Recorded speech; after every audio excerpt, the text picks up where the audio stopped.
Assalamualaikum warahmatullahi wabarakatuh.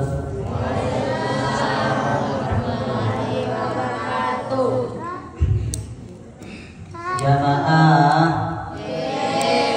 Oh jamaah. Alhamdulillah. Yalah si cete kaya na Ustaz Maulana. Alhamdulillah. Alhamdulillahilladzi nahmaduhu wa nasta'inuhu wa nastaghfiruh. Wa na'udzu billahi min shururi anfusina wa sayyiati a'malina may yahdihillahu fala mudilla wa may yudlilhu fala hadiya lahu. Asyhadu an la ilaha illallah wahdahu la syarika lahu wa asyhadu anna Muhammadan 'abduhu wa rasuluh. Allahumma shalli ala sayyidina Muhammadin wa ala alihi wa sahbihi ajma'in, amma ba'd. Bapak-bapak dan ibu-ibu yang insyaallah sama-sama dimuliakan dan dirahmati Allah Subhanahu wa taala. Seperti yang kita ketahui bersama bahwasanya setiap manusia baik pasti akan mengalami kesulitan nanti di akhirat kelak. Ada yang merasakan kecemasan, ada yang merasakan ketakutan, kegelisahan, keraguan, kebingungan. Bahkan para nabi pun akan seperti itu. Tetapi ada satu sosok Pak Ibu, yang dimana satu sosok ini nanti akan memberikan pertolongan, akan memberikan syafaat pada hari kemudian. Siapakah sosok itu? Itulah Nabiullah Nabi Muhammad sallallahu alaihi wasallam. Allahumma shalli ala sayyidina Muhammad. Yana matu upaya Fangluta Nabi Muhammad yang akan memberikan syafaat pada hari kemudian. Maka dari itu yang terpenting sekarang Pak Ibu, tidak memikirkan bagaimana nanti kita di akhirat. Yang terpenting bagaimana agar kita bisa mendapatkan syafaat Nabi di akhirat nanti. Tiko goroh carana beri kuama gawat dingi ilolongangi syafaatna surana latar sama dinamati. Maka dari itu setidaknya ada beberapa cara. Yang pertama yaitu akfiru bismolawat pamigaifi andam pilori Nabi kita. Perbanyak salawat kepada Nabi Muhammad sallallahu alaihi wasallam. Ini cara yang pertama kita mendapatkan syafaat pada hari kemudian. Apa keutamaan salawat? Man shalla alayya wahidatan sallallahu alaihi asyran. Barang siapa yang bersalawat pada Nabi satu kali maka Allah Subhanahu wa taala akan bersalawat kepadanya sebanyak 10 kali. Misalnya Bapak Ibu kita salawat satu kali, Allah itu bersalawat kepada kita 10 kali asyran. Aga salawatna mu Allah ta'ala rawisiyatana pamasenaleki. Rahmat yang Allah berikan kepada kita. Ya pentilada upa pamase melalui Allah ta'ala. Enggak cerita guru tak upa si itu matua. Ada orang tua yang berumur 140 tahun tetapi tidak sholat berjamaah di masjid. Nah sehingga orang tua ini ya namanya sedih ya kemasan pajak berjamaah ke masjid. Padahal 140 tahun umurnya. Ya tanah ini maka dari itu cara nak juga masjid nama sholat dia nanul 5 kali dia nanul 5 motoroi diantar katanya. Bikon jalan mereka ke manterai, nasarai teringan alena, batin nabi pak. Saking maunya dia sholat berjamaah. Kenapa terjadi seperti itu? Citim nasabah farmasi nafsu Allah Taala. Cara mendapatkan rahmat Allah itu dengan sholawat. Makanya Andre Guru tak mengajarkan kita yang komelo doang buka, namun ini nama lampi farelo doang ini. Yang penting iya belo ki farmasi melalui Allah Taala.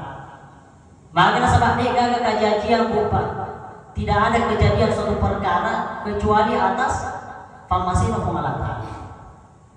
Makanya penting sekali kita minta. Makanya kalau kita sholat berjamaah itu bukan saya bermaksud mengajari. Penting kita kalau sholat berjamaah tidak usah berdoa sendiri. Apa yang harus kita kerjakan? Mengaminkan doanya imam.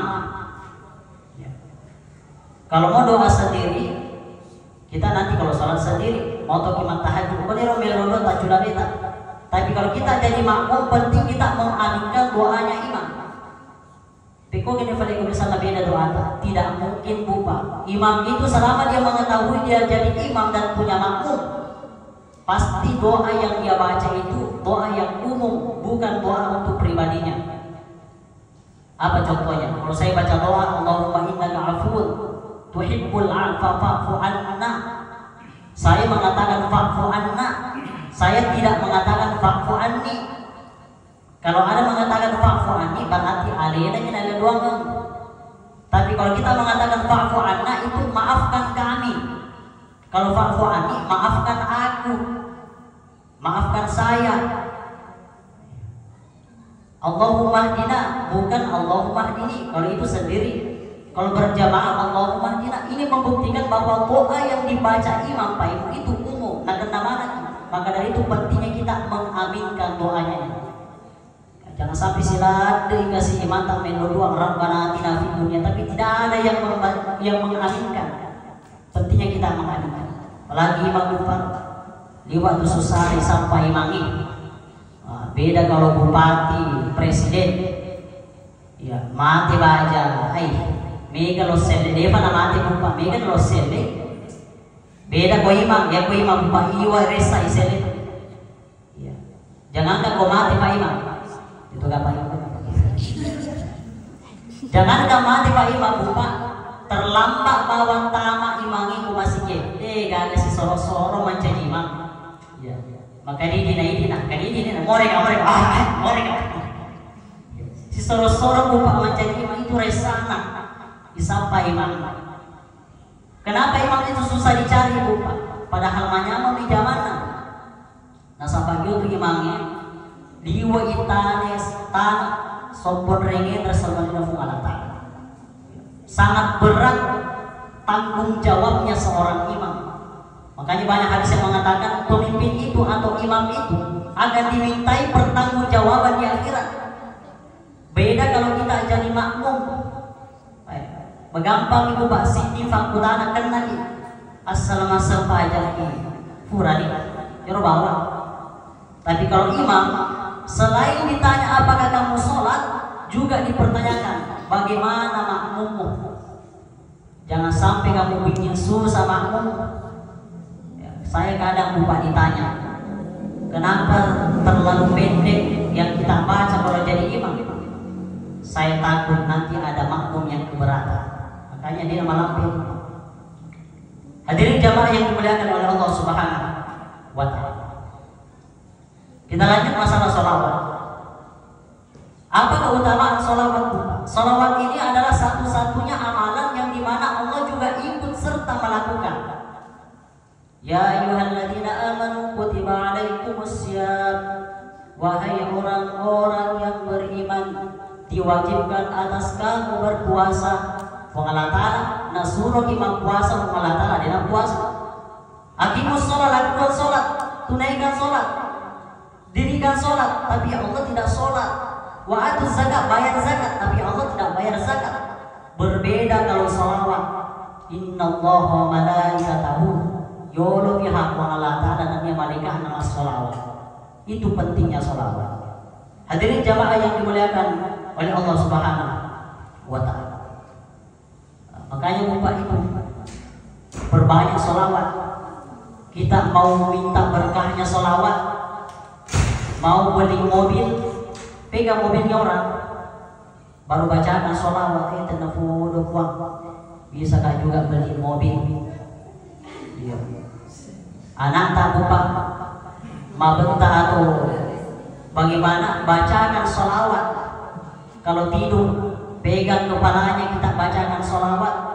Tenefono kasih barangkali na sholawat yang tinggi manca anak. Baru tiupkan kepalanya. Insya Allah barangkali na sholawat. Ya manca naik. Yang penting mah guru. Angka biasa ibu-ibu makutana. Magani kali ustad ko biasa nalak kita mabenta. Mabenta galak kita. Oh ibu. Dito na mabenta kita. Papagur pada lihat guru tak yang mabenta bilang kita bacakan surah Al-Imran ayat terakhir. Ya ayyuhalladzina amanu sabiru wa sabiru wa rabitu. Maka tuan di balai ustaz ko benita ko sifat mo orang pacairan apa kata tu makon rai pan no orang lanjut na tu mati proiman na boto ya tapi ternyata ibu-ibu nak kue betul ibu betul maka dia maka betul jangan-jangan pan no mana ini iya panagoro pede tapa akatan isi sentimuna bacaan sholawat Allahumma sholli ala sayyidina Muhammad insyaallah baca fajaman nopo magai borotimuna tapi itu berkahnya sholawat Pak. Hadirin jamaah yang dimuliakan oleh Allah Subhanahu wa taala. Jibril pernah mengatakan kepada Nabi, ya Rasulullah, barang siapa yang bersalawat kepadamu 10 kali dalam sehari, maka saya akan menggenggam tangannya untuk melewati jembatan Shiratal Mustaqim. Jembatan Shiratal Mustaqim ini Bapak adalah jembatan yang sangat mengerikan di hari kemudian. Tetapi kalau kita rajin bersalawat, insya Allah itu akan mudah kita lewati. Mikail mengatakan, ya Rasulullah, barang siapa yang bersalawat kepadamu 10 kali dalam sehari, saya akan memberikan di hari kemudian air dari telaga Nabi. Di dalam riwayat Pak, barang siapa yang bisa meminum air dari telaga itu, maka tidak akan merasakan kehausan sampai selama-lamanya. Israfil kembali mengatakan, ya Rasulullah, barang siapa yang berselawat kepadamu 10 kali dalam sehari, saya akan sujud di hadapan Allah untuk mengampunkan dosanya orang itu yang berselawat. Ya pamantu wakai hulukku, ya kunandang ini fungallah ta'ala ya dosa. Malaikat pencabut nyawa kemudian mengatakan, ya Rasulullah, barang siapa yang rajin bersalawat kepadamu 10 kali dalam sehari, ketika nanti nyawanya saya cabut, diufan rasa-rasa. Jadi melok ibu pak menyamang imantu sekarang bermodi. Pabigay di salawatan. Salawat yang paling baik apa? Apakah pakai sayyidina atau tidak? Ini menibawa nafalai. Kalau di dalam riwayat untuk Bapak memang tidak ada yang pakai sayyidina. Allahumma sholli ala Muhammad wa ala Muhammad. Ya, tapi para ulama itu menganjurkan. Kenapa pakai sayyidina? Untuk memberikan penghormatan kepada Nabi. Ya, boleh dibawa Pak Presiden Bapak tidak sopan itu kalau bilang, Prabowo, Pak boleh. Pasti makan lagi, Pak. Kalau bilang saja, Prabowo, Jokowi, Gibran, itu tidak sopan, pasti harus didahului dengan Pak. Begitu juga Pak Ibu, kalau kita berselawat kepada Nabi jangan langsung sebut namanya, tapi ada sayyidina. Sayyidina ini bentuk penghormatan kita, penghargaan kita kepada Nabi Muhammad SAW. Kapan kita mau berselawat? Kata Rasulullah, al-bakhilu man taqulu 'indahu falam yusalli 'alayya. Orang kikir itu Bapak, kata Nabi, ketika dia mendengar namaku lalu dia tidak berselawat. Jadi minimal Bapak kalau dia dengar namanya Nabi tak, koni romon ramah selawat. Hadirin jamaah yang dimuliakan oleh Allah Subhanahu wa taala. Apalagi kemuliaan selawat. Kemuliaan selawat bukan hanya mendatangkan pahala yang besar, mereka juga mendatangkan ampunan dari Allah Subhanahu wa taala. Agar subhanahu wa ta'ala, qul in kuntum tuhibbunallaha fattabi'uni yuhibbukumullahu wa yaghfir lakum dzunubakum. Katakan Muhammad, kalau dia mencintaiku, pengalaman maka dah fattabi'uni, suruh majueriku. Apa yang Nabi kita ikuti? Sunnahnya, perintahnya. Salah satunya adalah memperbanyak sholawat. Selanjutnya ada ulama Pak Ibu yang mengatakan sholawat itu berbeda dengan ibadah-ibadah yang lain. Sholat, zakat, puasa, sedekah. nanti diterima kalau kita ikhlas dalam melakukan. Berbeda dengan sholawat. Kalau sholawat itu biar kita pamer Pak Ibu, biar tidak ada keikhlasan di dalam hati, kalau sholawat itu tetap diterima. Itu bedanya sholawat sama ibadah-ibadah lain. Itu yang pertama, perbanyak sholawat kalau mau mendapatkan syafaat dari Nabi. Yang kedua, mengikuti sunnah-sunnahnya Nabi. Apanya Nabi yang perlu kita ikuti Pak Ibu? Sudah saya sampaikan, pakaiannya kita ikuti, kita tutup aurat, sifatnya kita ikuti. Apanya lagi Nabi yang mau kita ikuti Pak? Ikuti Bu Pak. Cara jalannya Nabi itu seperti apa? Cara jalannya Nabi itu Bu Pak tidak suka melihat-lihat, ya tutup-tutup di bawah, menjaga pandangan. Makanya itu penghafal Al-Quran Pak Ibu. Itu selalu menjaga pandangan, tidak mau melihat auratnya perempuan. Ada seorang ulama Pak Ibu rusak hafalan Qurannya. Gara-gara apa? Lihat betis nenek-nenek. Napiro binti nenek-nenek bupak neta. Masuk lagi hafalannya. Apalagi di sana binti anak-anak daret. Apalagi kalau pitan-pitan tua di pompan. Maka dia usah tandas dilihat dosa, tidak dilihat barang bagus, terpaksa dilihat sedikit. Sedikit pun itu merusak baik-baik. Hadirin jamaah yang dimuliakan oleh Allah Subhanahu wa Ta'ala. Selanjutnya syarat mendapatkan syafaat dari Rasulullah adalah membaca doa setelah adzan. Melakukan adzan, menjawab adzan dan membaca doa setelah adzan itu Pak Ibu, sama-sama mendapatkan banyak pahala. Jadi aja tak cafa-cafa ia itu hafalan atau pahala. Bahkan kata para ulama, seandainya kamu melihat pahalanya yang didapat oleh orang adzan, pasti maka betamana untuk bangga. Seandainya orang yang tidak adzan melihat pahalanya yang didapatkan orang yang adzan, pasti yang tidak tahu adzan mau belajar adzan. Itu pahalanya besar sekali kalau adzan. Cuman ada adabnya juga Bu. Kita mendengar adzan itu adabnya jangan berbicara, apalagi scroll TikTok, apa je mangkok kue ya siroh, sedikit-sedikit buka TikTok. Ya, bahayalah dari lupa. Sebab ini jadi contoh dari anak-anak kita. Agar kita ke TikTok ke dia turun navigau, goyang-goyang ikut TikTok ke dia turun navigau. Ini bahaya. Itu adabnya adzan. Bagaimana menghargai adzan lupa? Ikuti apa yang dikatakan muadzin. Kecuali pada lafaz hayyalas shalah hayyal falah dan as-shalatu khairum minan naum. Kalau di situ hayyalas shalah kita mengatakan la haula wala quwata illa billah. As-shalatu khairum minan naum, shadaqta wa barakta wa ana dzalika minasyahidin. Itu caranya. Bagaimana jika ada orang berbicara tapi orang sedang adzan?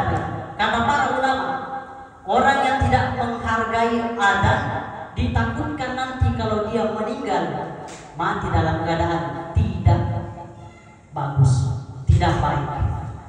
Kenapa? Bukan logikanya seperti itu. Kita sadar saja, kita mengabaikan kalimat itu. Bagaimana kalau nanti kita dalam keadaan yang sakit? Hadirin jamaah yang dimuliakan Allah Subhanahu wa Ta'ala. Saya ambil sebagai kesimpulan Bapak, ia nanti gue perlu dipikau, perlu dipapoleh yang komelok yang nolong syafaat bertalita. Yang pertama, akfir bisolawat, perbanyak salawat kita. Yang kedua adalah ikuti sunnah-sunnahnya Nabi kita. Yang ketiga adalah, atau yang terakhir, ada cuma 3 Bapak yang saya sampaikan, membaca doa setelah adzan. Allahumma rabb hadhihi da'wati tammah wassalatil qa'imah. Ya, bisa Bapak ada itu wasyaraf wa darajatan aliyatan rafi'ah, ini bisa tidak diambil ini. Hati Sayyidina Muhammad itu wazilah wal fadilah, itu wasyaraf itu bisa tidak diambil. Sama akhirnya innaka la tukhliful mi'ad, itu bisa juga tidak diambil. Tapi kalau lebih lengkap itu lebih bagus. Wabillahi taufiq wassalamu. Assalamualaikum warahmatullahi wabarakatuh.